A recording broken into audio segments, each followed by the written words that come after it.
On today's show, I'll be talking about Jennifer Gonzalez's update to the Teacher's Guide to Technology. I'll tell you more at the end of the show about this 265-page guide that'll be coming out on January 7th and give you a link. You assess the students, but how do you assess your district? Today, we have Mark Wise with us with an example about how they use a project they call the Global Challenge Project as the method they use to assess their district. This is episode 223. The 10-Minute Teacher Podcast with Vicki Davis. Every weekday, you'll learn powerful, practical ways to be a more remarkable teacher today. Today, we're talking with Mark Wise about the Global Challenge Project, and he's an educator in New Jersey. So, Mark, tell us, what is the Global Challenge Project? The project is a week-long experience with 8th graders who try and solve a real-world global problem in 4 days, present their solution to an outside group of adults who then judge their performance, and the winning teams get to Skype their solutions to real experts in the field through Skype the following day. Wow. So you just run this at your school, or are your students collaborating with students in other schools? It's just within the school. But we have 800 8th graders across 2 schools. Wow. And it's all 800 are taking part in this during this 1 week in June that takes place after the math final and before the class trip to Hershey Park. So is it sort of cross-curricular? It's cross-curricular. It takes place during team time. So our middle school, like many other middle schools, have teams. And so made up of language arts, social studies, science, and math. And during that time, the students are working on this project. So about how long is that time at your school?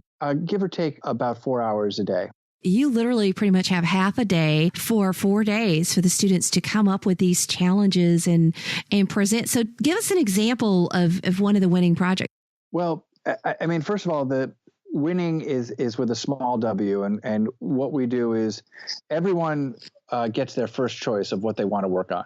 We have lots of different options for kids depending on their area of interest or the kind of medium that they want to work in. You know, we have kids who are really into social media, and they have an opportunity to work with clients to design their website or Twitter campaign or Facebook page or text outreach. And we have kids who are really into sort of the makerspace movement.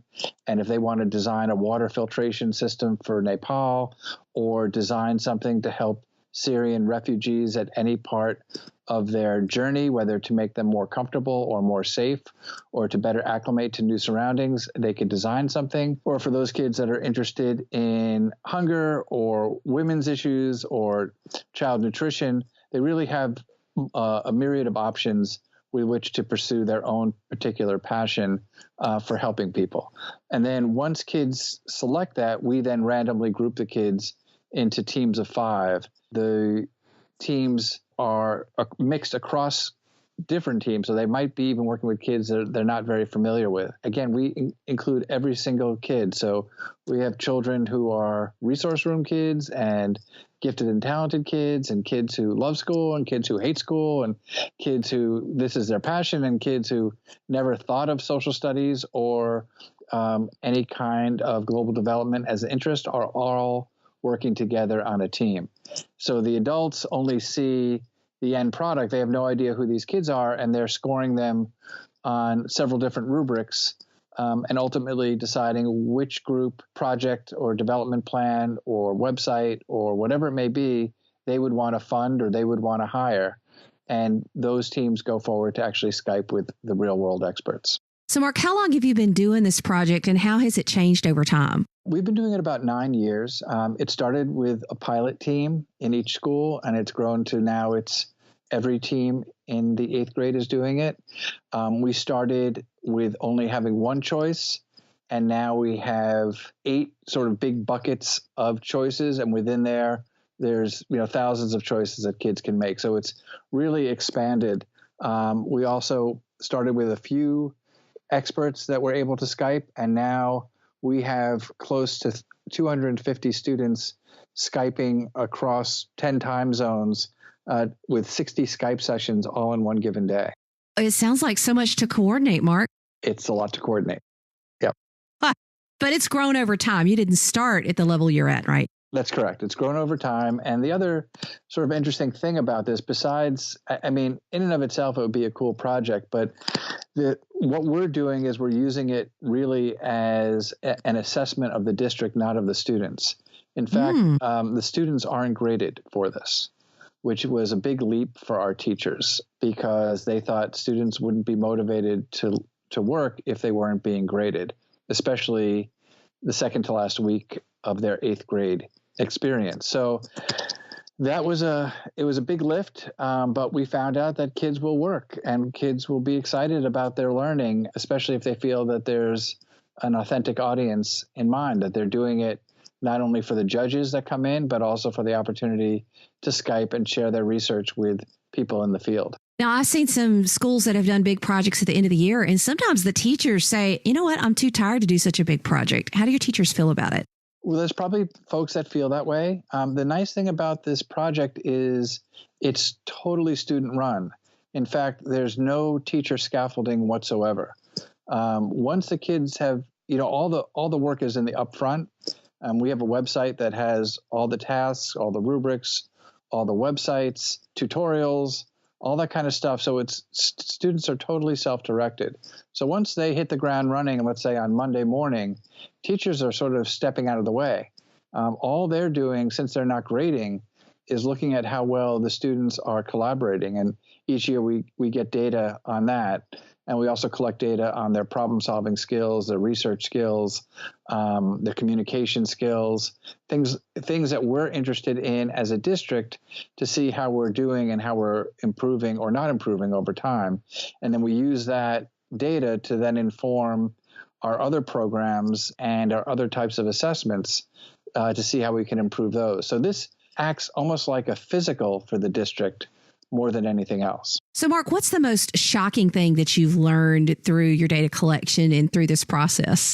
Well, I think it's shocking to me, although I was a believer, but I think more to other teachers, how hard kids will work without a grade and how motivated they'll be if they feel invested in the learning. That's one. Two is that we need to step back and not over scaffold students.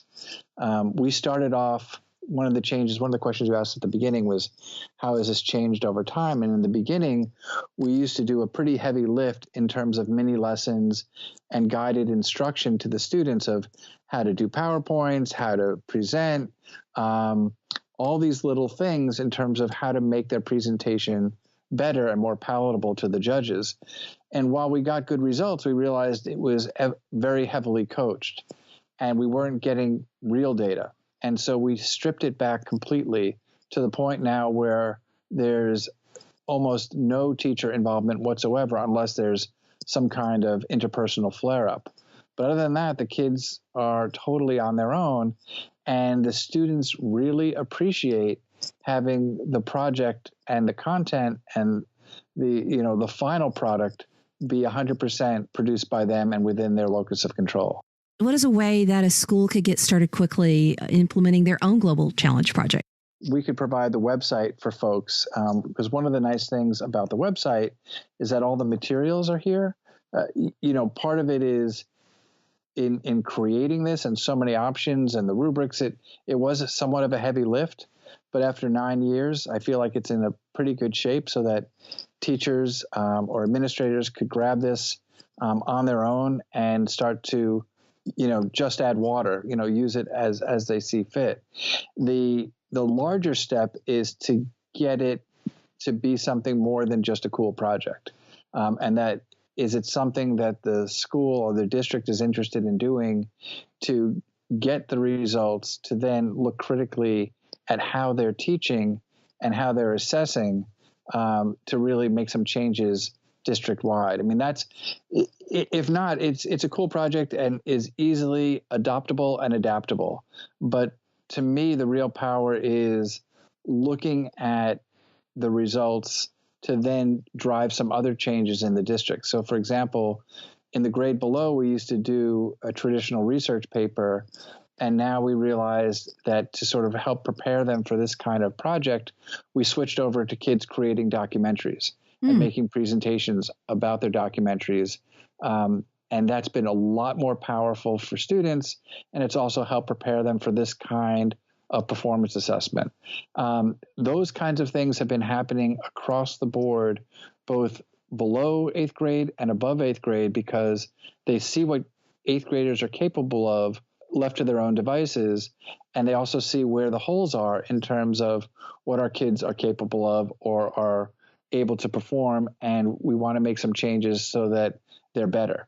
So it's really it's more been a stake in the ground for the kind of assessment that we want to see, that's then had the ripple effect of impacting other assessments and teaching and learning K-12.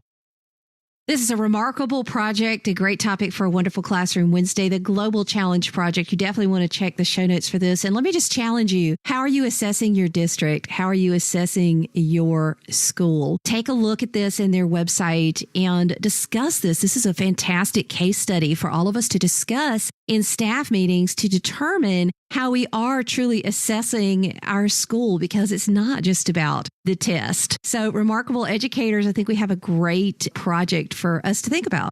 Jennifer Gonzalez has updated her teacher's guide to technology. You can just go to coolcatteacher.com/guide to find out more information on this 265-page guide of more than 150 tools. And she's added 44 new tools this year to her digital handbook. Also, she'll be opening up the Jumpstart course as well as Jumpstart Plus, which will be a new cohort model for this. So I love the Teacher's Guide to Tech. I actually do admit that I do actually print a copy out to share with other teachers and have at my desk as a reference, because it's a great how-to about all of the popular technology tools that are being used now. So again, that's coolcatteacher.com/guide, and that will take you to the 2018 Teacher's Guide to Technology. Hope you enjoy.